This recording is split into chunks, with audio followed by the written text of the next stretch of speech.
독일과 일본이 80년 만에 다시 동맹으로 손을 잡았습니다. 이유는 단 하나, 자신들의 제조 제국을 무너뜨리고 있는 대한민국이라는 이 괴물을 저지하기 위해서입니다.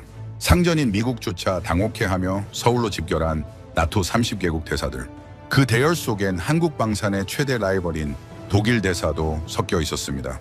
자존심 강한 독일이 왜 굳이 적진이나 다름없는 한국 공장까지 찾아와 번호표를 뽑고 줄을 서게 된 걸까요?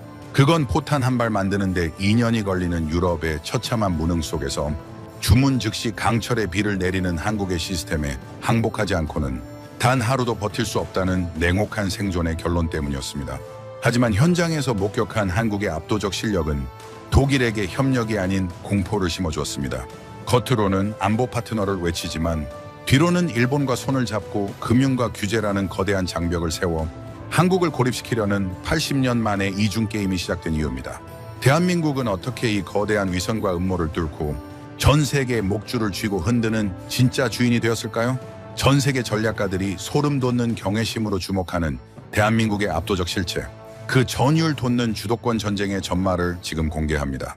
영상을 시청하신 후 마음에 드신다면 좋아요와 구독 버튼을 꾹 눌러주세요. 여러분의 관심이 저에겐 큰 힘이 됩니다. 그럼 바로 시작하겠습니다. 저는 유럽이 세계의 중심이라고 믿었습니다. 무기는 독일이 만들고 전략은 나토가 짜고 결정은 워싱턴이 내린다고요. 그 질서는 제가 태어나기 전부터 있었고 제가 죽을 때까지 바뀌지 않을 거라고 확신했습니다. 한국은 그 구도 어딘가에 끼어 있는 나라였습니다. 미국이 지켜주는 분단 국가. 전쟁이 끝나지도 않은 채 휴전선 아래 웅크리고 있는 나라. 독일제 레오파르트 전차 앞에서는 이름도 올리지 못할 나라. 그렇게 믿고 있었습니다. 그런데 그날 강의실에서 교수님이 한 문장을 던지는 순간 그 믿음에 금이 가기 시작했습니다. 나토 30개국 대사들이 전원 서울로 향했다고. 나토 역사에서 극히 이례적인 집단 이동이라고. 그리고 그 자리에서 대사들은 한국 방산 기업들 앞에 줄을 섰다고. 저는 독일 뮌헨 대학교 국제전략학과 3학년 펠릭스 크라우스입니다. 독일의 공학과 군사력을 자랑스럽게 여기며 자란 학생이었죠. 적어도 그날까지는요. 디터 슈미트 교수님은 나토 전략조달국 출신이십니다. 유럽 방산의 흥망성쇠를 현장에서 직접 목격하신 분이죠. 지금은 뮌헨 대학교 석좌 교수로 계십니다. 듣기 좋은 말을 하시는 분이 아닙니다. 불편한 진실을 가장 냉정하게 말하는 분이죠. 그날 교수님은 강단에 오르시자마자 우리를 향해 물으셨습니다. 나토 30개국 대사가 동시에 한 나라를 방문했습니다. 나토 역사에서 극히 이례적인 집단 이동이에요. 그 나라는 과연 어느 나라일까요? 그리고 덧붙이셨죠. 최근 국제정세에서 어떤 사건을 이야기하든 절대 빼놓을 수 없는 나라입니다. 우크라이나 전쟁이든 중동 분쟁이든 인도 태평양 긴장이든 어느 전선을 들여다봐도 반드시 등장하는 나라예요. 강의실이 술렁였습니다. 미국이라는 답이 먼저 나왔습니다. 당연한 반응이었죠. 우크라이나 전쟁을 이끌고 중동에서 군사력을 투사하고 인도 태평양에서 중국을 견제하는 나라. 어느 전선에서나 미국은 빠지지 않으니까요. 누군가는 독일이라고 했습니다. 우크라이나에 레오파르트 전차를 보내고 방위비를 대폭 늘리며 유럽 방산의 중심으로 올라서려는 나라. 요즘 가장 빠르게 움직이는 나라 중 하나니까요. 폴란드라는 답도 나왔습니다. 러시아 국경에 맞닿아 있고 유럽에서 가장 빠르게 군비를 늘리고 있는 나라. 나토 동쪽 방어선의 핵심이 된 나라죠. 이스라엘이라는 말도 들렸습니다. 중동 분쟁의 한가운데서 독자적인 방공 체계와 정보력으로 전 세계의 이목을 끌고 있으니까요. 저는 프랑스라고 생각했습니다. 유럽 방산의 또 다른 축이고 아프리카와 중동에서 독자적인 외교력을 행사하는 나라니까요. 어느 전선에서나 프랑스의 이름은 빠지지 않습니다. 교수님은 우리의 답을 하나씩 들으셨습니다. 표정 하나 바뀌지 않으셨죠? 그리고 말씀하셨습니다. 한국입니다. 강의실이 멈췄습니다. 미국도 아니고 독일도 아니고 이스라엘도 아니었습니다. 동북아시아. 그것도 일본도 중국도 아닌 한국이라니. 저는 그 답을 듣고 한동안 아무 생각도 나지 않았습니다. 머릿속에서 뭔가가 맞지 않는 느낌이었죠. 교수님이 말씀을 이으셨습니다. 나토 대사가 어떤 인물인지 아십니까? 각 회원국이 나토 본부에 파견하는 최고위 외교관입니다. 자국을 대표해서 나토의 모든 정치적, 군사적 의사결정 과정에 직접 참여하는 인물이죠. 한 나라의 안보 전략 전체를 대변하는 사람들이에요. 그런 인물들이 30개국에서 전원, 동시에 같은 목적지로 움직였습니다. 교수님은 거기서 멈추지 않으셨습니다. 국제 외교를 공부하는 여러분이라면 이게 얼마나 이례적인 일인지 감이 오실 겁니다. 나토 회원국들은 저마다의 이해관계가 다릅니다. 위협 인식이 다르고 우선순위가 다르고 정치적 계산이 다르죠. 개별 방문이야 언제든 있을 수 있어요. 하지만 그 30개국이 내부 논의를 거쳐 전원이 같은 결론을 내고 전원이 같은 방향으로 움직였다는 건 차원이 다른 이야기입니다. 그 뒤에는 반드시 엄청난 무언가가 숨어 있다는 뜻이에요. 강의실이 무거워졌습니다. 이번 방문의 공식 목적은 나토와 한국 간의 협력 강화 방안을 모색하기 위한 것이었습니다. 그런데 여기서 질문이 하나 생기죠. 협력 강화를 논하는 자리에서 30개국이 한꺼번에 찾아간 쪽과 그 손님들을 맞이하는 쪽, 어느 쪽이 주도권을 쥐고 있겠습니까? 아무도 쉽게 대답하지 못했습니다. 교수님이 유럽의 현실을 꺼내셨습니다. 우크라이나 전쟁 이후 나토 회원국들의 탄약 재고는 빠르게 바닥을 드러냈습니다. 수십 년간 평화의 배당금을 누리며 방산 투자를 줄여온 유럽의 민낯이 드러난 거죠. 미국의 방산 라인은 포화 상태였고 유럽 방산은 약속한 무기를 제때 납품하지 못하는 상황이 이어졌습니다. 독일이 약속한 무기가 2년, 3년이 지나도 도착하지 않아 발을 동동 구르는 나라들이 생겨났죠. 그런 상황에서 나토 대사들이 찾아간 나라가 한국이었습니다. 전 세계 공급망이 흔들리는 동안 생산 라인을 멈추지 않은 나라.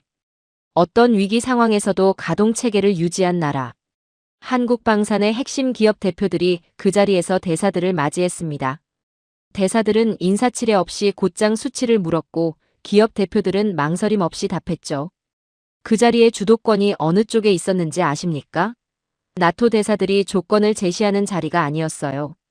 한국의 생산 스케줄에 자기 나라 이름을 한 줄이라도 먼저 올리기 위해 애쓰는 자리였습니다.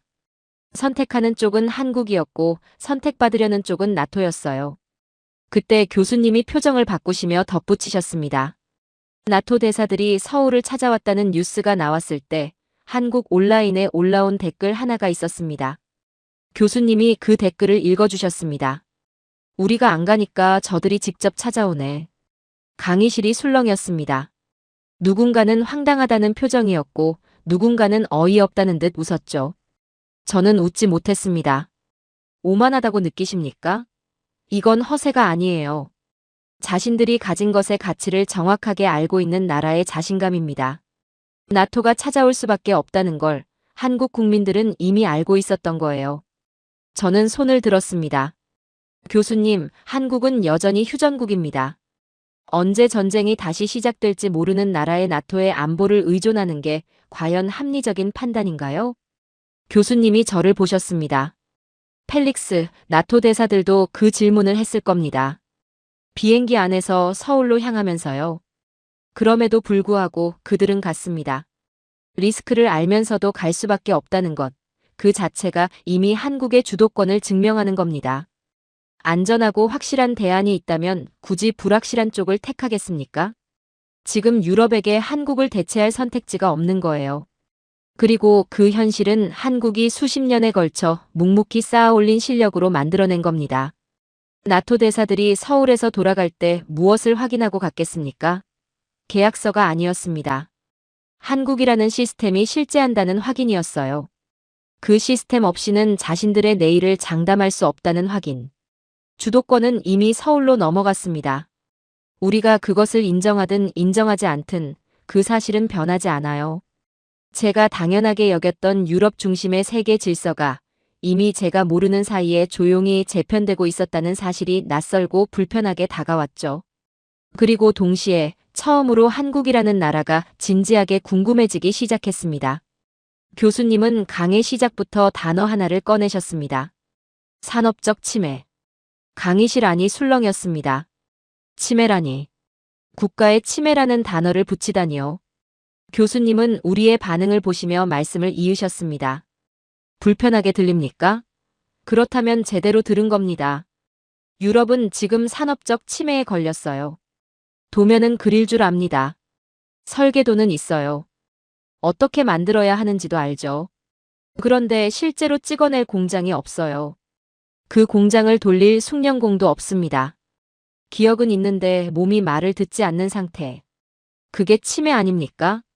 저는 반사적으로 반박하고 싶었습니다. 독일은 다르다고. 라인메탈이 있고 크라우스마페이 베크만이 있고 독일 공학의 전통이 있다고. 그런데 교수님이 먼저 수치를 꺼내셨습니다. 독일 연방군 전차 가동률이 얼마인지 아십니까? 30% 이하입니다. 보유한 전차 10대 중 7대가 멈춰 있다는 뜻이에요. 부품이 없어서, 정비 인력이 없어서, 예산이 없어서. 세계 최고의 전차를 만드는 나라가 정작 자기 나라 전차를 굴리지 못하고 있는 겁니다. 강의실이 무거워졌습니다. 독일만의 문제가 아닙니다. 유럽 전체가 지난 30년 동안 평화의 배당금을 누리며 제조업의 근육을 스스로 도려냈어요. 냉전이 끝나고 전쟁이 없으니까 방산에 돈을 쏟을 필요가 없다고 판단한 거죠. 그 결과가 지금 나타나고 있는 겁니다. 누군가 손을 들었습니다. 교수님, 그렇다면 미국에서 충당하면 되는 것 아닌가요? 미국 방산 규모라면 유럽의 수요를 감당할 수 있을 텐데요. 교수님이 고개를 저으셨습니다. 미국도 한계에 왔습니다. 로키드 마틴, 레이시온, 제너럴 다이나믹스. 이 회사들의 주문 잔량이 얼마인지 아십니까? 이미 10년치가 넘게 밀려 있어요. 우크라이나에 보낸 포탄만 해도 미국 창고를 비우는데 수개월이면 충분했습니다. 그 창고를 다시 채우려면 최소 10년이 걸린다는 분석이 나오고 있어요. 세계의 경찰이 탄창을 잃어버린 겁니다. 교수님은 거기서 한 가지 사례를 더 꺼내셨습니다. 호르무즈 해협 이야기를 해보죠. 유럽이 미국 없이 독자적으로 호르무즈 해협 관리에 나서려던 계획이 있었습니다. 그런데 실행 단계에서 보급 문제가 터졌어요. 작전을 유지하는 데 필요한 물자를 자체적으로 조달할 수 없었던 겁니다. 그때 나토가 가장 먼저 긴급 지원 요청을 넣은 나라가 어디였겠습니까? 강의실이 조용해졌습니다. 한국이었습니다. 유럽이 미국으로부터 독립을 선언하려던 바로 그 순간에 한국 없이는 작전 자체가 불가능했던 거예요. 이게 지금 유럽이 처한 현실입니다. 그렇다면 남은 선택지가 뭐겠습니까? 유럽은 안 되고 미국도 안 된다면. 그 질문에 대한 답이 나토 대사 30명이 서울로 향한 이유입니다. 교수님이 한국 이야기를 꺼내셨습니다. 한국은 달랐습니다. 한국 전쟁 이후 70년 넘게 단 한 번도 방산 라인을 놓지 않은 나라예요. 유럽이 평화에 취해 공장을 닫고 숙련공을 내보내는 동안 한국은 전쟁이 언제 다시 시작될지 모른다는 긴장감 속에서 묵묵히 생산 역량을 쌓아왔습니다.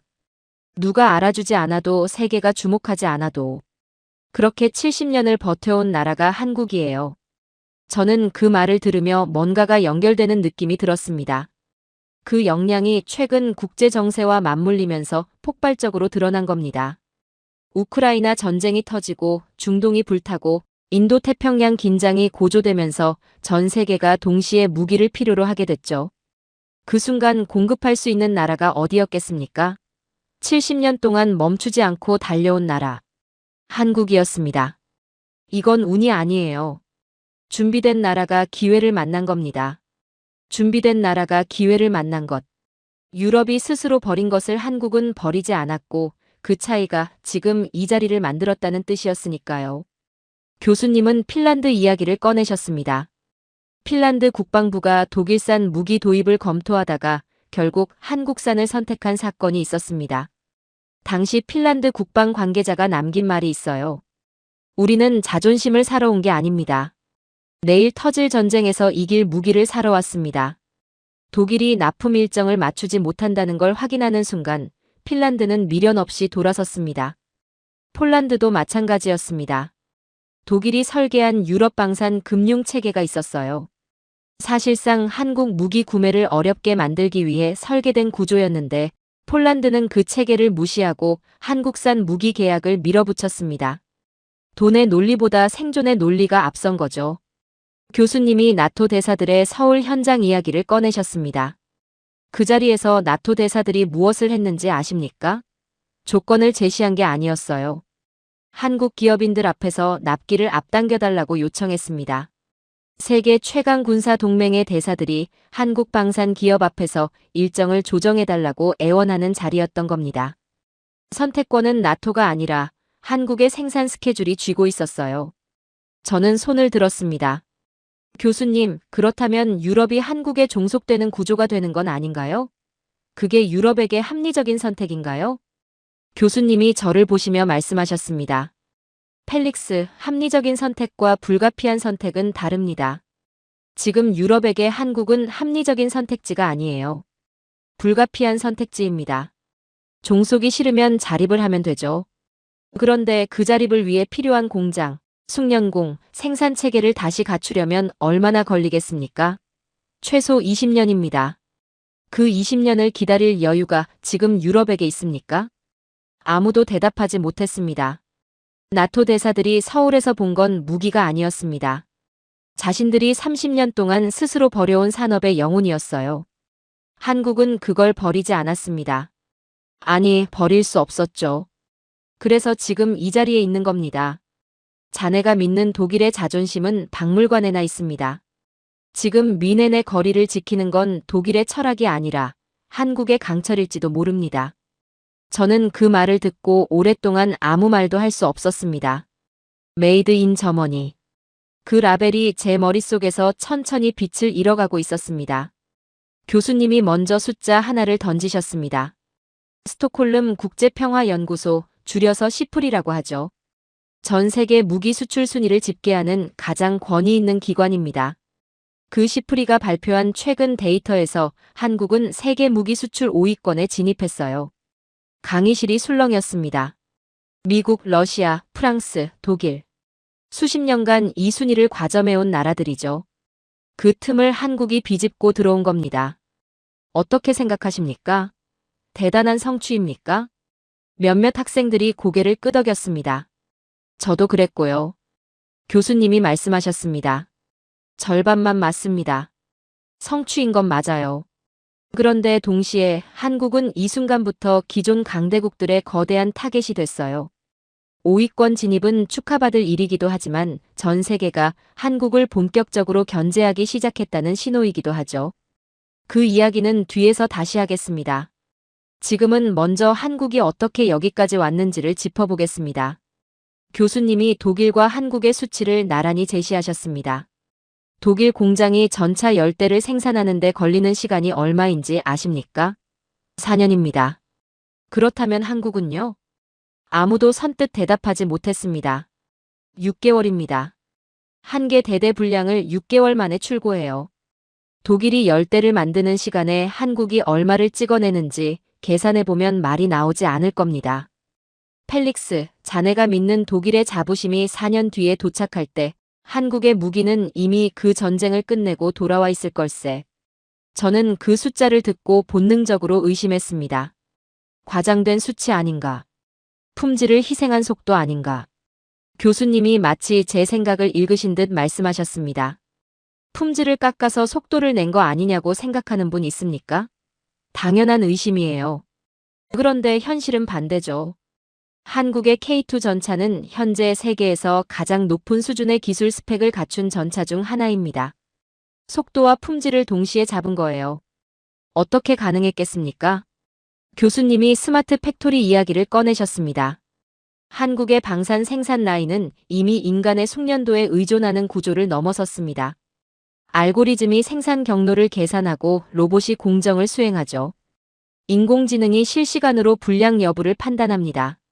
유럽의 장인이 30년 경험으로 하던 일을 한국의 시스템은 0.1초 안에 처리해요. 그 장인이 은퇴하면 유럽은 그 기술을 잃어버리지만 한국의 시스템은 은퇴하지 않습니다. 저는 손을 들었습니다. 교수님, 그렇다면 독일도 같은 방식으로 자동화하면 따라잡을 수 있는 것 아닌가요? 펠릭스, 그게 핵심이에요. 지금 당장 독일이 수십조 원을 쏟아부어 스마트 팩토리를 짓는다고 가정해봅시다. 그 공장이 완성되는데 얼마나 걸리겠습니까? 최소 10년이죠. 그 10년 동안 한국은 멈춰 있겠습니까? 아니에요. 더 발전합니다. 한국이 현재의 생산 인프라를 구축한 건 저물가, 저임금 시대였어요. 그때 이미 기반을 다 깔아놓은 겁니다. 지금 같은 비용으로는 어떤 선진국도 그 인프라를 복제할 수 없어요. 한국의 제조 베이스는 이미 독점적 자산이 된 겁니다.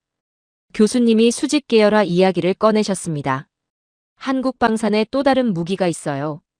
나사 하나, 볼트 하나까지 자국 공급망 안에서 해결합니다. 전차를 만들 때 필요한 부품 대부분을 외국에서 들여오지 않아도 된다는 뜻이죠. 유럽 방산은 어떻습니까? 독일 전차에 들어가는 부품이 몇 개국을 거쳐 조달되는지 아십니까? 한 나라의 공급망이 흔들리면 전체 생산이 멈추는 구조예요. 한국은 그 취약점을 처음부터 없애버린 겁니다. 누군가 손을 들었습니다. 교수님, 그런데 예전에는 한국이 그렇게 많은 생산 설비를 갖춘 게 낭비라는 비판도 있었던 것 아닌가요? 교수님이 고개를 끄덕이셨습니다. 맞습니다. 10년 전만 해도 전문가들이 뭐라고 했는지 아십니까? 한국이 필요 이상으로 과잉 생산 능력을 유지하는 건 재정 낭비라고 했어요.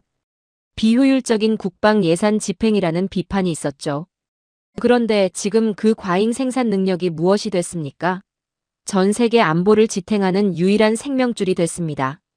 낭비라고 손가락질 받던 것이 인류의 마지막 보험이 된 거예요. 누가 웃고 누가 울고 있는지 지금 보면 알 수 있죠. 교수님이 폴란드 이야기를 꺼내셨습니다. 실제 사례를 하나 봅시다. 폴란드는 독일제 무기를 기다리다 지쳤어요. 약속한 납기가 계속 밀리는 상황에서 러시아의 위협은 현실이 되고 있었죠. 결국 폴란드는 한국산 K2 전차를 선택했습니다. 계약하고 몇 달 만에 인도받아서 국경에 직접 배치했어요. 독일을 기다렸다면 그 자리는 몇 년째 비어 있었을 겁니다. 폴란드 입장에서 한국은 선택이 아니라 구원이었던 거죠. 한국의 속도는 단순히 빠른 게 아닙니다. 폭력적인 거예요. 한국이 한번 수주를 가져가는 순간 유럽의 방산 기업들은 그 계약을 영원히 잃습니다. 고객이 한국의 생산 속도를 한번 경험하고 나면 돌아오지 않아요. 유럽 방산 공장들이 수주를 잃고 하나둘 문을 닫는 건 시간 문제입니다. 속도가 곧 폭력인 이유가 여기 있죠. 저는 반박하고 싶었습니다. 속도가 전부는 아니라고. 기술의 깊이, 역사의 무게, 장인의 철학이 있다고. 교수님이 먼저 말씀하셨습니다.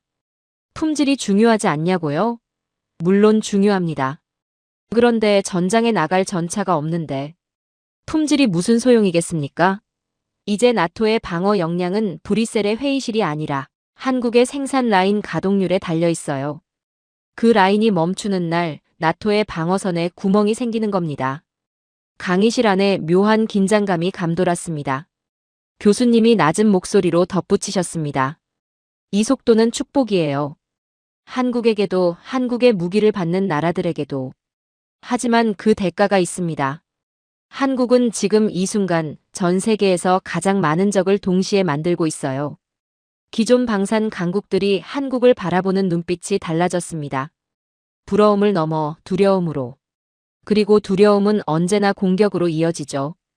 저는 그 말의 무게를 느꼈습니다. 강해진다는 것.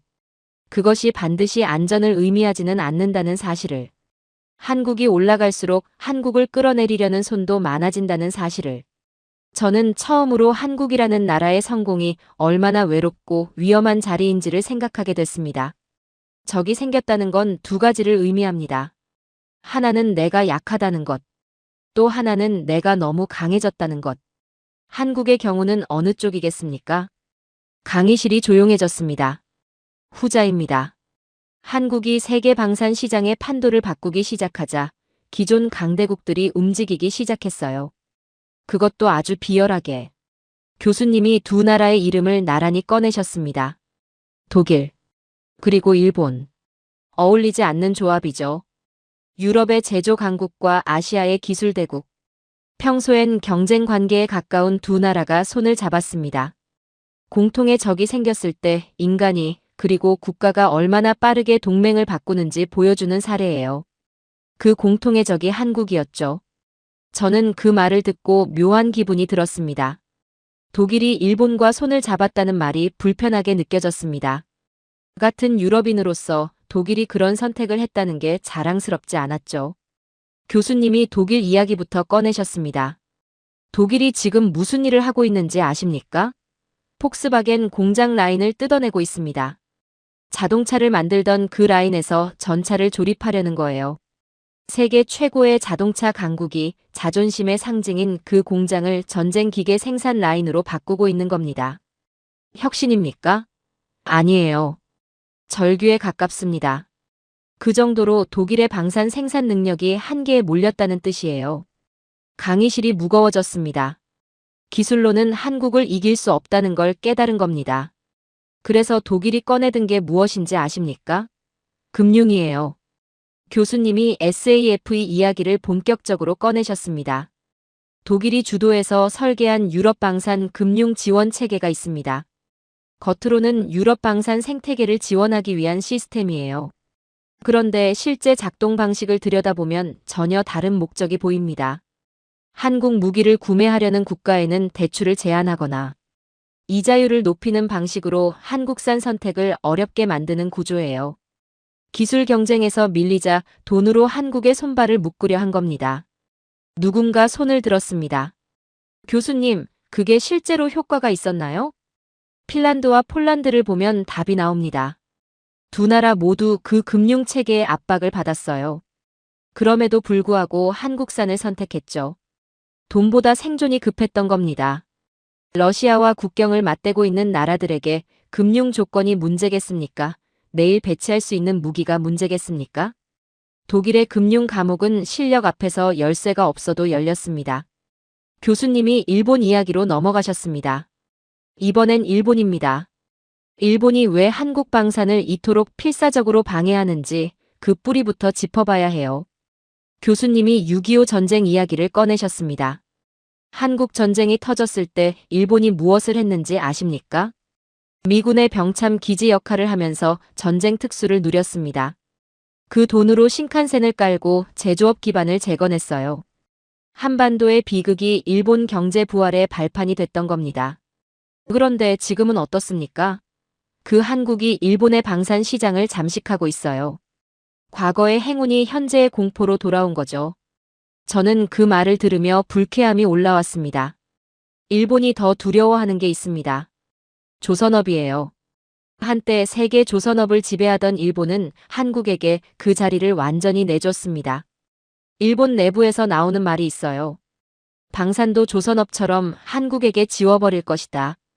그 공포가 일본을 움직이고 있는 겁니다. 교수님이 K9 이야기를 꺼내셨습니다. 한국의 차세대 차륜형 자주포 영상이 유출됐을 때 유럽 방산 업계가 발칵 뒤집혔습니다.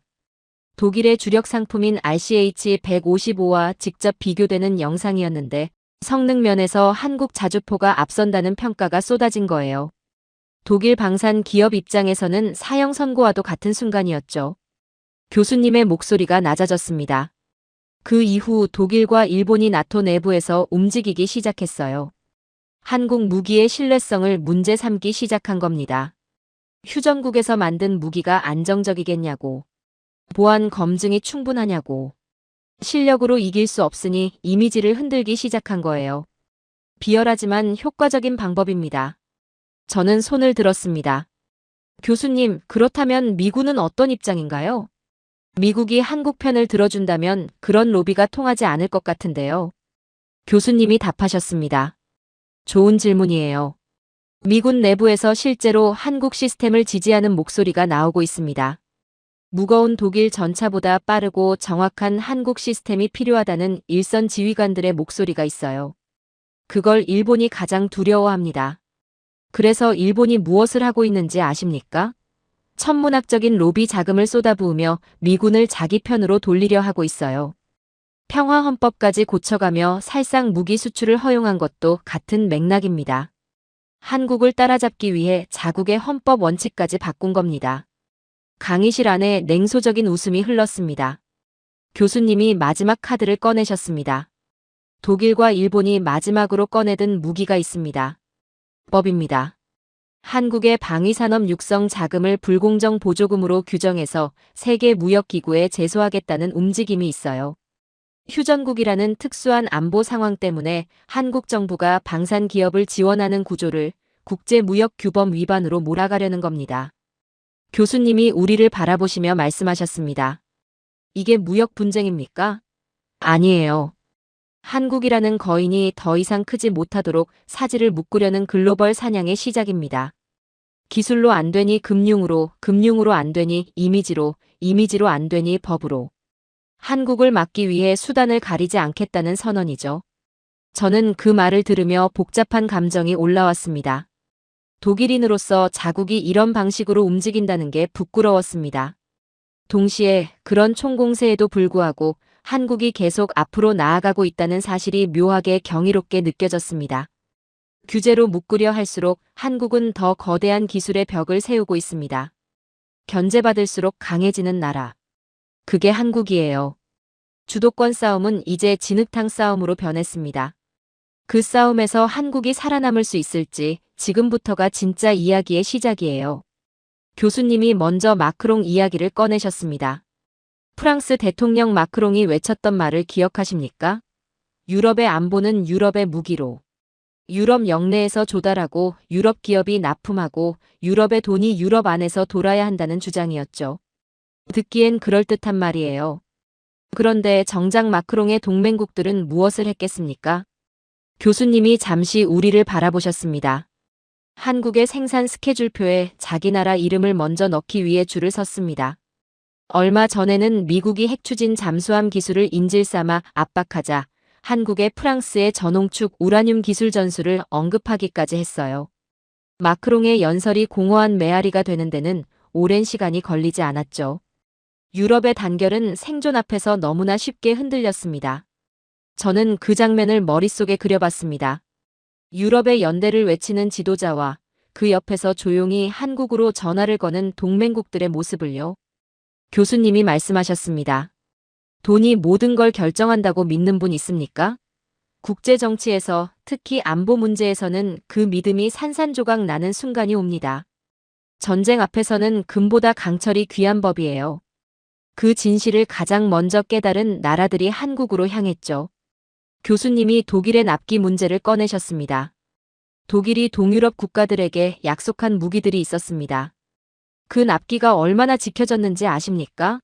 3년 이상 지연된 계약들이 줄줄이 있었어요. 루마니아는 독일산 장비를 기다리다 지쳐서 한국으로 돌아섰죠. 노르웨이도 마찬가지였습니다.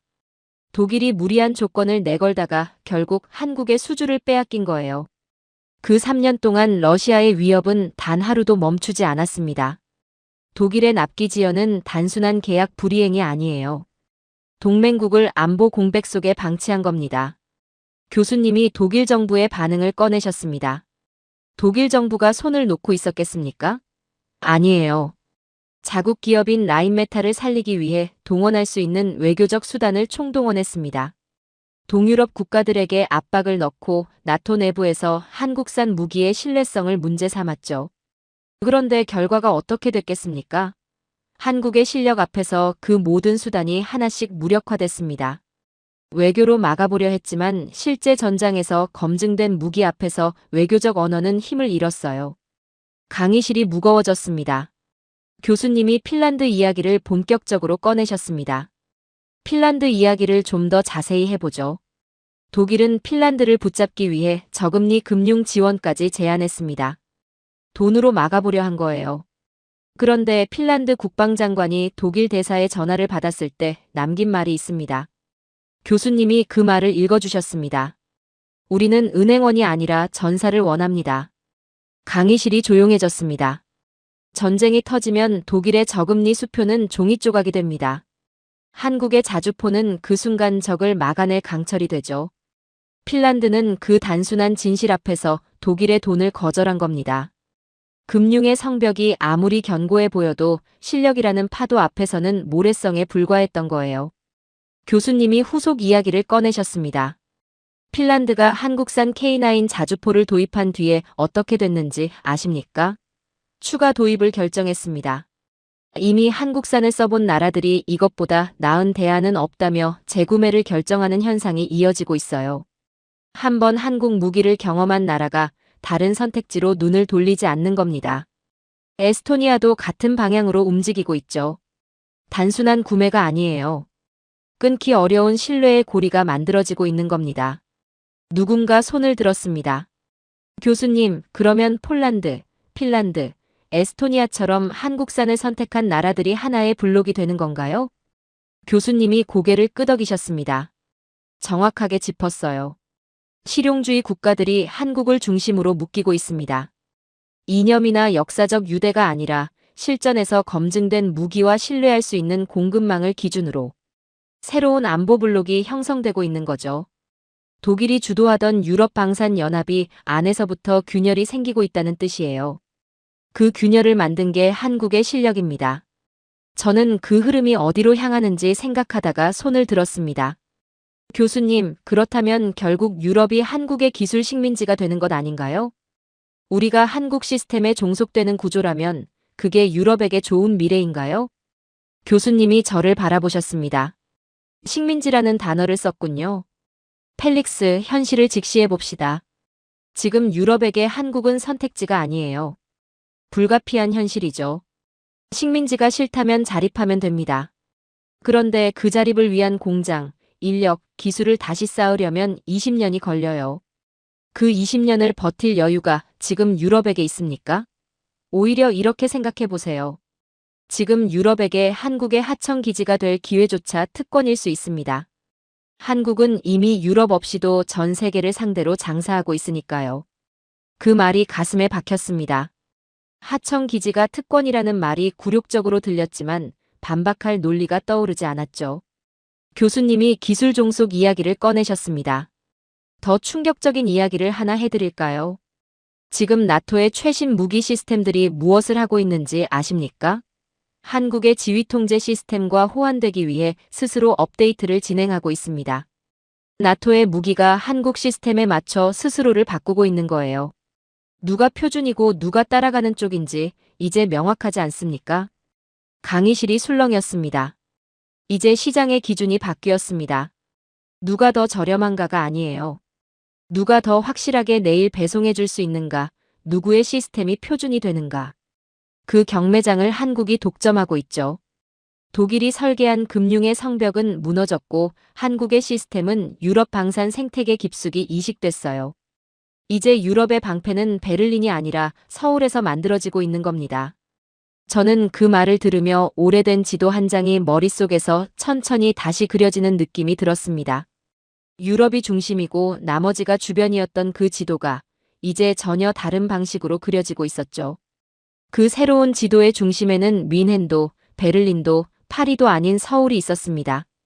저는 그 사실을 부정하고 싶었지만 교수님이 제시한 숫자와 사례들 앞에서 그 부정은 점점 설 자리를 잃어가고 있었습니다. 교수님이 갑작스러운 질문을 던지셨습니다. 한국이 부럽습니까? 강의실 여기저기서 고개를 끄덕이는 학생들이 보였습니다. 저도 솔직히 그랬죠. 강의를 들을수록 한국이라는 나라가 완전히 다르게 보이기 시작했으니까요. 교수님이 말씀하셨습니다. 부러운 마음 이해합니다. 그런데 부러워하기 전에 한 가지를 먼저 알아야 해요. 전 세계가 한국을 원한다는 건 동시에 전 세계가 한국을 뜯어먹고 싶어 한다는 뜻이죠. 성공은 때로 가장 잔인한 올가미가 됩니다. 지금 한국은 전 세계에서 가장 맛있는 사냥감이에요. 강의실 분위기가 달라졌습니다. 나토의 표준이 한국으로 넘어가는 순간 러시아와 중국은 조용히 한국을 자신들을 위협하는 가장 위험한 기술적 장애물로 지목했습니다.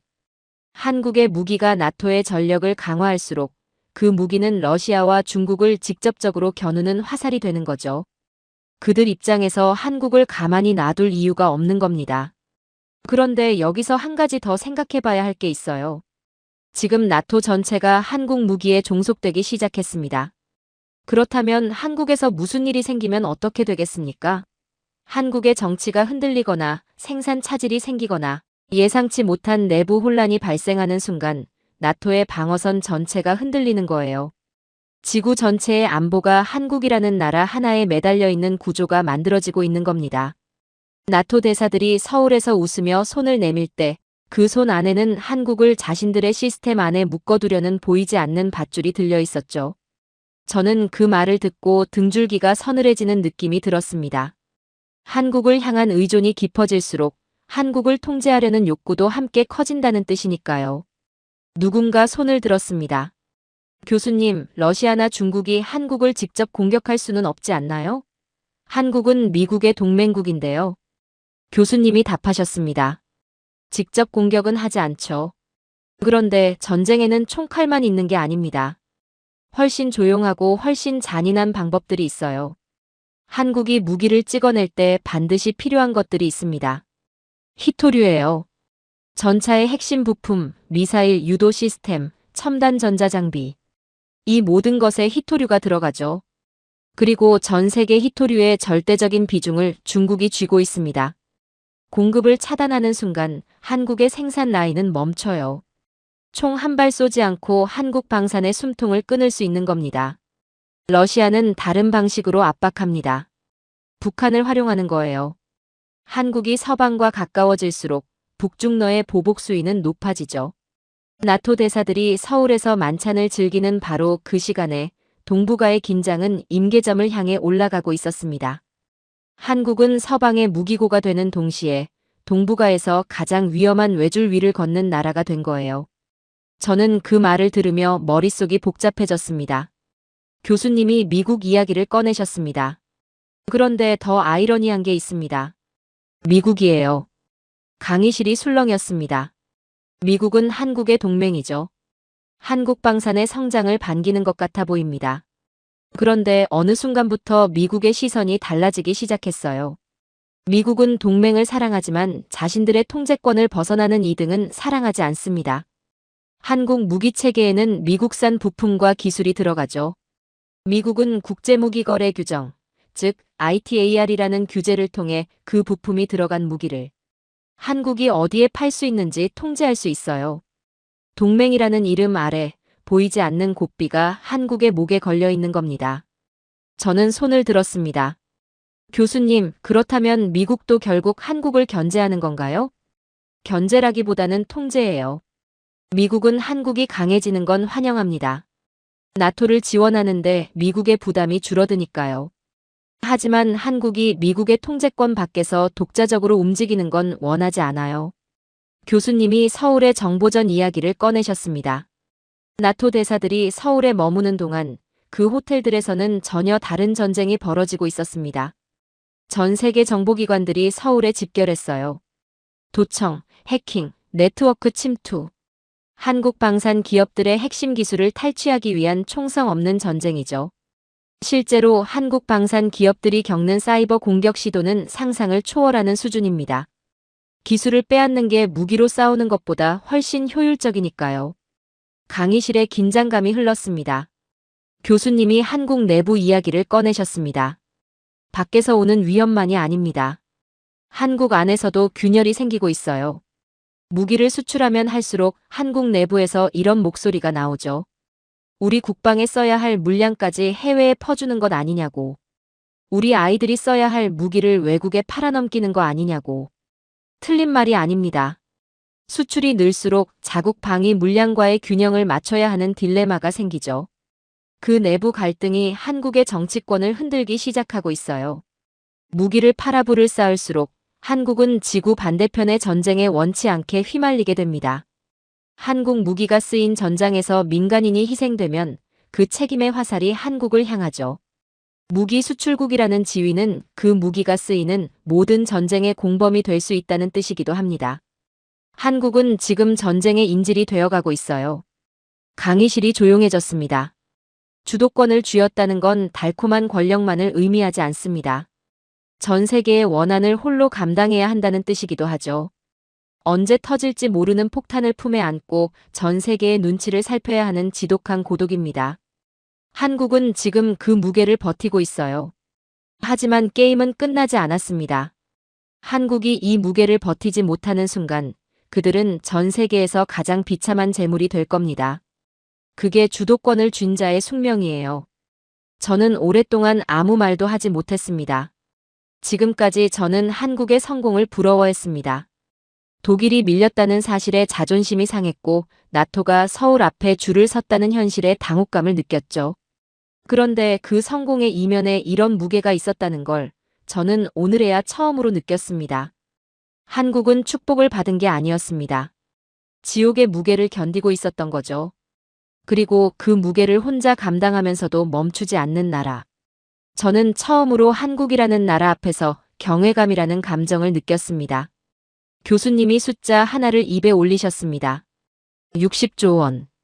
강의실이 술렁였습니다. 60조 원이라는 숫자가 공기 중에 떠 있는 것만으로도 무게가 느껴졌죠. 캐나다가 잠수함 사업을 내걸었습니다. 60조 원짜리 계약이에요. 한국 방산 역사상 단일 계약으로는 상상하기 어려운 규모죠. 여러분이 한국 정부라면 어떻게 하겠습니까? 사인하겠습니까? 몇몇 학생들이 고개를 끄덕였습니다. 저도 그랬죠. 60조 원이라면 거절하기 어려운 숫자니까요. 교수님이 말씀하셨습니다. 그 수표를 받아들기 전에 뒷면을 읽어야 합니다. 캐나다가 요구한 게 뭔지 아십니까? 잠수함만이 아니에요. 한국이 70년간 피눈물로 쌓아온 설계도 전체, 핵심 알고리즘 전체, 소스코드 전부를 넘기라는 겁니다. 60조 원짜리 수표는 사실 한국 기술의 사형 집행서였어요. 영혼을 팔아 부자가 될 것인가, 가난해도 주인으로 남을 것인가의 싸움이죠. 강의실이 조용해졌습니다. 교수님이 말씀을 이으셨습니다. 캐나다만이 아닙니다. 한국이 KF-21 전투기를 개발할 때 인도네시아가 분담금을 냈어요. 공동 개발국이었죠. 그런데 인도네시아가 분담금 납부를 지연하면서 그 대가로 무엇을 요구했는지 아십니까? 핵심 비행 제어 소프트웨어, 즉 소스코드를 넘기라는 겁니다. 돈을 늦게 내는 대신 기술을 달라는 거예요. 동맹이라는 이름으로 포장된 협박이었습니다. 누군가 손을 들었습니다. 교수님, 인도네시아가 그 소스코드를 받으면 뭘 할 수 있는 건가요?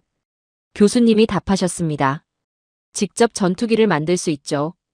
한국의 기술을 토대로 자국 전투기를 개발하고 나아가 한국과 경쟁하는 무기를 만들어 팔 수도 있어요. 오늘의 파트너가 내일의 경쟁자가 되는 겁니다. 그리고 더 무서운 건 그 소스코드가 제3국으로 흘러들어가는 경우예요.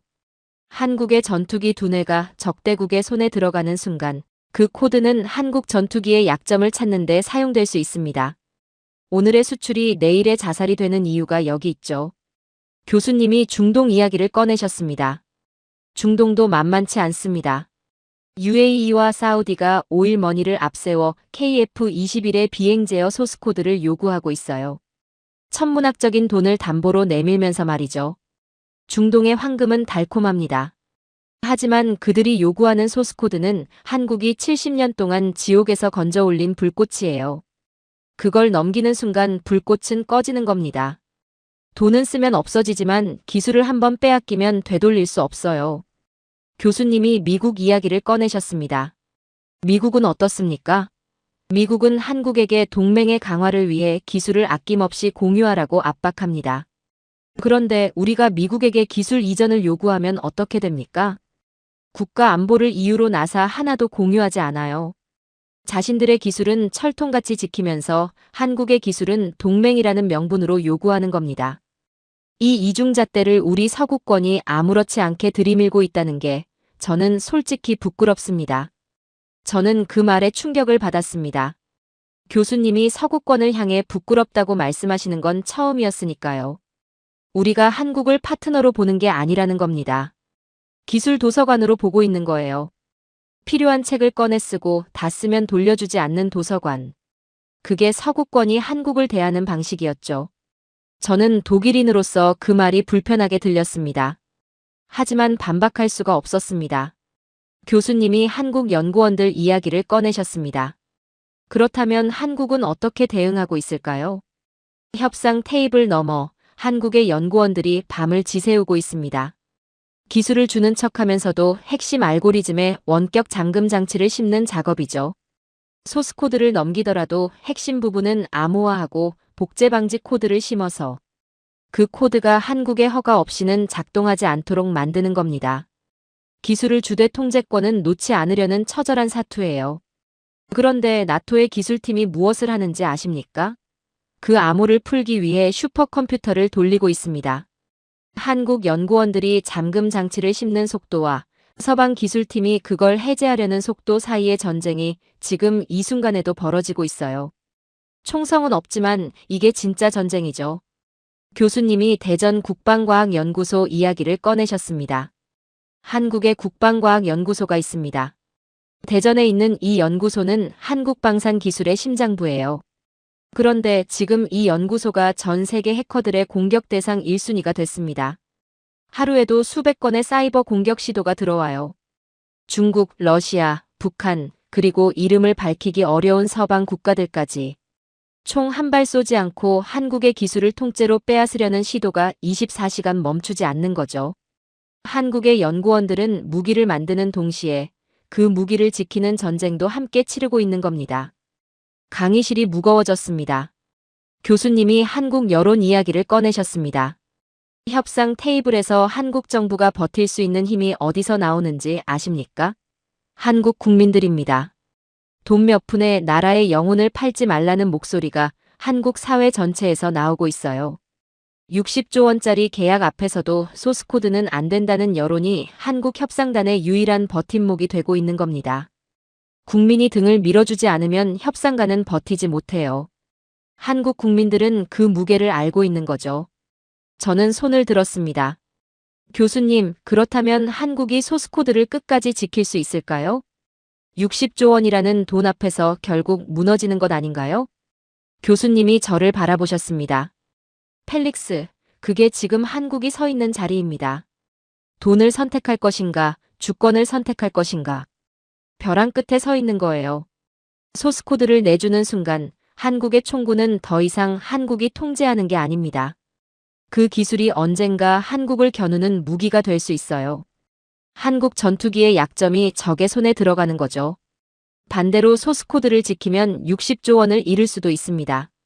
이게 주도권을 쥔 나라가 감당해야 하는 선택의 무게예요. 교수님이 마지막으로 말씀하셨습니다. 이제 주도권의 의미가 달라졌습니다. 얼마를 받을 것인가가 아니에요. 무엇을 지킬 것인가의 싸움이죠. 한국이 여기서 밀리는 순간 그들은 세계 최고의 기술을 가졌지만 그 기술의 주인이 아닌 나라로 전락합니다. 주도권은 이제 협상장의 목소리 크기가 아니라 서버실의 보안 코드가 쥐고 있어요. 한국은 지금 전 세계를 상대로 문을 잠그고 있는 중이죠. 저는 그 말을 듣고 오랫동안 아무 말도 하지 못했습니다. 우리가 한국을 파트너로 본 적이 있었는지, 처음부터 기술 도서관으로 봐온 건 아닌지. 독일인으로서, 서구권의 일원으로서 저는 처음으로 우리 편의 비열함을 똑바로 바라보게 됐죠. 그리고 동시에 그 모든 압박 앞에서도 문을 잠그고 버티고 있는 한국이 어떤 나라인지를 비로소 이해하기 시작했습니다. 정찰은 끝났습니다. 나토 대사 30명이 서울에서 보고 돌아갔어요. 그들의 가방 안에 무엇이 들어있었는지 아십니까? 계약서가 아니었습니다. 보고서였어요. 제목이 뭔지 아십니까? 한국은 동맹인가 아니면 우리가 통제해야 할 새로운 위협인가? 그게 나토 30개국 대사들이 서울을 다녀온 뒤 본국에 제출한 보고서의 핵심 질문이었습니다. 그들은 한국의 실력에 압도당한 채 돌아간 거예요. 그리고 그 압도감이 두려움으로 바뀌고 있는 거죠. 저는 그 보고서 제목을 머릿속에 되새겼습니다. 동맹인가 위협인가? 그 질문 자체가 이미 한국이 어떤 위치에 올라섰는지를 말해주고 있었죠. 교수님이 다시 폴란드 이야기를 꺼내셨습니다. 폴란드는 이미 한국산 무기를 도입했어요. 그런데 2차 계약 협상에서 흥미로운 일이 벌어졌습니다. 한국이 기술 이전 조건을 까다롭게 만들었어요. 가격도 올렸습니다. 그런데 폴란드가 어떻게 했는지 아십니까? 협상 테이블을 떠나지 않았어요. 조건이 불리해졌는데도 한국을 놓지 못한 겁니다. 한번 한국 시스템을 경험한 나라는 돌아오지 않는다는 말이 이제 현실이 됐습니다. 이걸 중독이라고 불러도 틀리지 않아요. 누군가 손을 들었습니다. 교수님, 캐나다나 호주는 미국에 가장 가까운 동맹 아닌가요? 그 나라들도 한국으로 기우는 건가요? 교수님이 고개를 끄덕이셨습니다. 파이브 아이즈라는 게 있습니다. 미국, 영국, 캐나다, 호주, 뉴질랜드. 영어권 국가들의 최고 기밀정보 동맹이죠. 그 파이브 아이즈 안에서 균열이 생기고 있어요. 캐나다와 호주가 미국 중심의 느린 방산 행정에 지쳐가고 있는 겁니다. 주문하면 언제 올지 모르는 미국 방산보다 계약하면 몇 달 안에 배치할 수 있는 한국 공급망이 더 매력적으로 보이기 시작한 거예요. 미국의 가장 가까운 동맹들이 한국을 향해 고개를 돌리고 있다는 뜻이죠. 이건 단순한 무기 거래가 아닙니다. 전후 75년간 유지됐던 미국 중심 안보 질서에 균열이 생기는 겁니다. 강의실이 무거워졌습니다. 교수님이 일본 이야기를 꺼내셨습니다. 일본이 마지막 카드를 꺼냈습니다. 실력으로도 금융으로도 로비로도 한국을 막지 못하자 이제 한반도 자체를 흔들려고 합니다. 한국은 언제든 전쟁이 날 수 있는 불안정한 공급처라는 이미지를 국제사회에 심으려는 거예요. 북한의 도발이 있을 때마다 이걸 국제 무대에서 확대 재생산하고 한국 방산의 신뢰도를 0으로 만들려는 공작이죠. 교수님이 냉소적으로 말씀하셨습니다. 그런데 이 전략이 효과가 있겠습니까? 한국이 불안정하다고 아무리 외쳐봐야 실제로 무기를 써본 나라들은 압니다. 한국 무기가 얼마나 정확하고 한국 공급망이 얼마나 신뢰할 수 있는지를요. 일본이 팩스를 고치고 회의를 반복하는 동안 한국은 이미 지구 반대편에 정비창을 세우고 있었습니다. 이건 경쟁의 문제가 아니라 시대의 격차예요. 교수님이 한국의 전략 이야기를 꺼내셨습니다. 한국이 지금 무엇을 하고 있는지 아십니까? 전 세계 주요 거점에 한국형 정비창을 세우고 있습니다. 한국 무기를 쓰는 나라들이 한국의 정비 시스템에 연결되는 구조를 만드는 거예요. 무기를 팔고 끝나는 게 아니라 그 무기가 작동하는 한 한국과의 연결이 끊기지 않는 구조죠. 지구 전체의 무기 체계를 한국의 손 안에 넣으려는 거대한 포석입니다. 저는 그 구조가 머릿속에 그려졌습니다. 한국 무기를 쓰는 나라는 한국의 업데이트가 필요하고 한국의 정비창에 의존하게 되고 결국 한국의 허락 없이는 군대를 움직일 수 없는 상태가 되는 거죠. 이걸 우리는 지구의 운영체제라고 부를 수 있습니다. 컴퓨터에 운영체제가 깔리면 그 컴퓨터는 운영체제 없이는 아무것도 할 수 없어요. 한국의 무기체계와 지휘통제 시스템이 깔리는 순간 그 나라의 군대는 한국 없이는 눈을 뜰 수 없는 구조가 되는 겁니다. 한국은 지금 지구의 운영체제가 되려 하고 있어요. 교수님이 한국의 독자 노선을 정리하셨습니다. 한국은 어느 진영의 클럽에도 가입하려 하지 않습니다. 미국 편도 중국 편도 아니에요.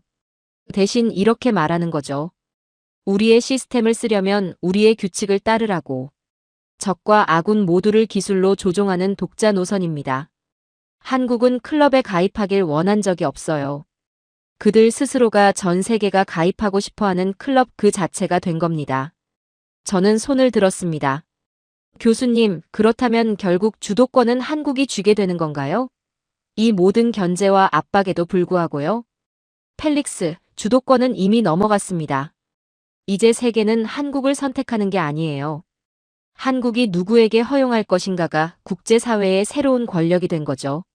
나토 대사들이 본 것은 한국의 친절한 미소가 아니었습니다. 자신들이 결코 넘을 수 없는 강철의 장벽이었어요. 그들은 이제 한국의 허락 없이는 평화를 말할 수 없습니다.